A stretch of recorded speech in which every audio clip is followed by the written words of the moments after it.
Sementara itu pemirsa, jelang pemilu 14 Februari 2024, Kapolres Ogan Ilir AKBP Andi Basorahman mengingatkan kepada seluruh ASN, Kades, perangkat desa, dan polisi untuk bersikap netral dan menciptakan konduktivitas keamanan di Kabupaten Ogan Ilir.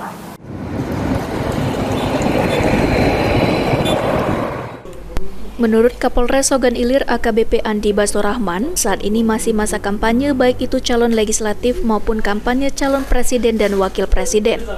Untuk itu, Polres Ogan Ilir berupaya agar situasi dan kondisi di wilayah hukum Polres Ogan Ilir tetap terjaga aman dan kondusif, sehingga meminta kepada seluruh aparatur sipil negara atau ASN, kepala desa, perangkat desa, serta polisi sendiri untuk bersikap netral, tidak berpihak kepada siapapun, baik calon presiden maupun calon legislatif, tidak melakukan dukungan dan kampanye baik secara langsung maupun tidak langsung, sehingga membuat suasana tetap aman dan kondusif.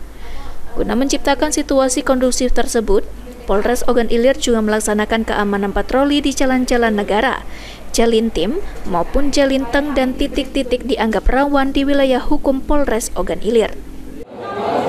Rangkaian kegiatan pemilu yang ada pada hari ini yaitu kegiatan kampanye dan seterusnya agar semua pihak baik ASN, TNI, Polri, termasuk juga masyarakat yang lain ini menjaga kondusivitas keamanan dan ketertiban di wilayahnya.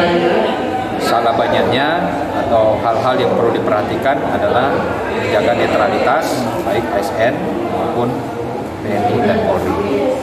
Hal ini untuk mencegah. Ahmad Romawi, PAL TV.